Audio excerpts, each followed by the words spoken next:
എല്ലാവർക്കും നമസ്കാരം. ഇന്നത്തെ പുതിയൊരു വീഡിയോയിലേക്ക് എല്ലാവർക്കും സ്വാഗതം. വീഡിയോ എന്ന് വെച്ചാൽ നല്ല സോഫ്റ്റ് ആയിട്ട് ഒരു പത്തിരി എങ്ങനെ തയ്യാറാക്കി എടുക്കാം എന്നുള്ള വീഡിയോ ആണ്. അപ്പൊ നമ്മൾക്ക് അതെങ്ങനെയാണ് കണ്ടിട്ട് വരാം. അപ്പോൾ ഇതിന് വേണ്ടിയിട്ട് ഞാനൊരു പരന്ന ചരുവമാണ് എടുത്തിരിക്കുന്നത്. ഇതിലേക്ക് ഞാനൊരു 3 കപ്പ് വെള്ളം ഒഴിച്ചു കൊടുക്കുന്നുണ്ട്. ഇത് ഒഴിച്ച് കൊടുത്തതിന് ശേഷം നമുക്ക് ഇതിലേക്ക് ആവശ്യം കുറച്ച് വെളിച്ചെണ്ണ ഒഴിച്ചു കൊടുക്കണം. കുറച്ച് വെളിച്ചെണ്ണ, 1 സ്പൂൺ വെളിച്ചെണ്ണ മതിയാകും. പിന്നെ ആവശ്യത്തിനുള്ള ഉപ്പും കൂടെ ഇട്ട് കൊടുത്തതിന് ശേഷം ഇത് നമുക്ക് തിളയ്ക്കാൻ വേണ്ടി വയ്ക്കാം. ഇത് തിളച്ച് വരുന്ന നേരം കൊണ്ട് നമുക്ക് ഇതിന് ആവശ്യമായ പൊടിയെടുക്കാം. 3 കപ്പ് വെള്ളത്തിന് വേണ്ടിയിട്ട് 3 കപ്പ് പത്തിരിപ്പൊടിയാണ് ഞാൻ എടുത്തിരിക്കുന്നത്. ഇത് നന്നായിട്ടൊന്ന് അരിച്ചെടുക്കുക. നമ്മൾ പുറത്തുനിന്ന് മേടിച്ചതായതുകൊണ്ടാണ് ഇത് അരിച്ചെടുക്കുന്നത്. അപ്പോഴത്തേക്ക് വെള്ളം തിളച്ച് വരുന്നുണ്ട്. നമുക്ക് ഈ വെള്ളത്തിലേക്ക് കുറേശ്ശെ ആയിട്ടിട്ട് ഇട്ട് കൊടുത്തതിന് പത്തിരിപ്പൊടി ഇട്ട് കൊടുത്തതിന് ശേഷം ഇത് ആദ്യം കുറച്ച് പൊടി ഇട്ട് കൊടുക്കുക. എന്നിട്ട് വീണ്ടും അതൊന്ന് ഇളക്കുക. വീണ്ടും കുറച്ച് പൊടി ഇട്ട് കൊടുക്കുക. വീണ്ടും ഇളക്കുക.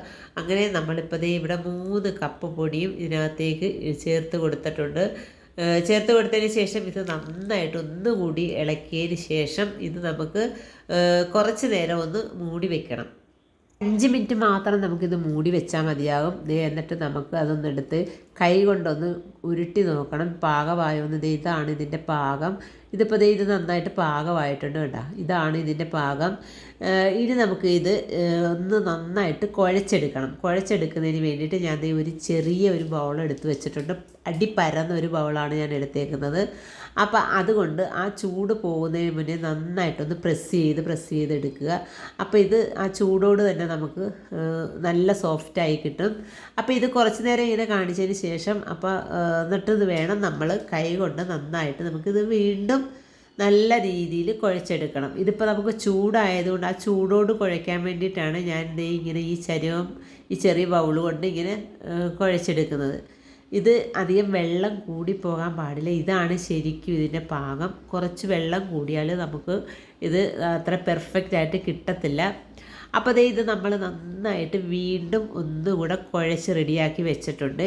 ഇനി ഈ കുഴച്ച മാവിൻ്റെ ചെറിയ ബോൾസുകളാക്കിയിട്ട് നമുക്ക് ഇത് കുഞ്ഞു ബോളാക്കി വെക്കുന്നതിൽ നല്ലത് ഈ മാവ് ഇങ്ങനെ തന്നെ ഓരോരോ ബോൾ റെഡിയാക്കി എടുത്തതിന് ശേഷം നമുക്ക് ഇത് പരത്തിയെടുക്കുന്നതായിരിക്കും നല്ലത്.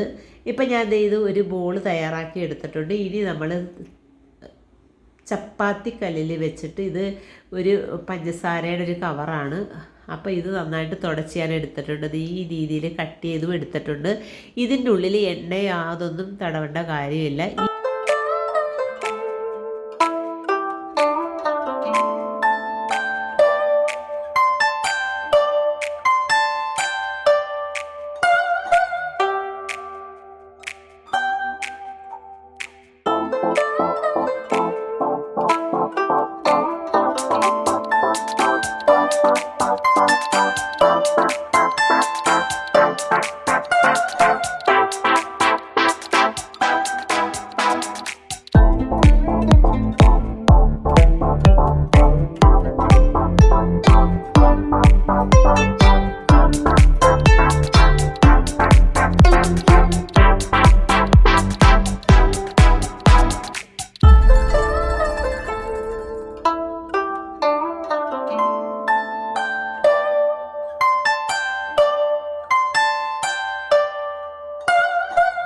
നല്ല സോഫ്റ്റ് ആകാനായിട്ട് നമ്മളിത് ചെറിയൊരു പാത്രം ഒരു ബൗൾ എടുത്തിട്ട് ഈ പത്തിരിയുടെ പുറത്തൊന്ന് പ്രസ് ചെയ്ത് കൊടുക്കുമ്പോഴത്തേക്ക് നമ്മുടെ പത്തിരി നല്ല സോഫ്റ്റായിട്ട് നമുക്ക് കിട്ടും.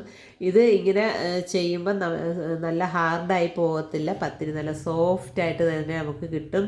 അപ്പോൾ ഇത്രയേ ഉള്ളൂ ഇന്നത്തെ എൻ്റെ വീഡിയോ ഇഷ്ടമായാൽ എല്ലാവരും ഒന്ന് സപ്പോർട്ട് ചെയ്യുക, ലൈക്ക് ചെയ്യുക. അപ്പോൾ പുതിയൊരു വീഡിയോ ആയിട്ട് വരുന്നതിനെയും എല്ലാവർക്കും നന്ദി, നമസ്കാരം.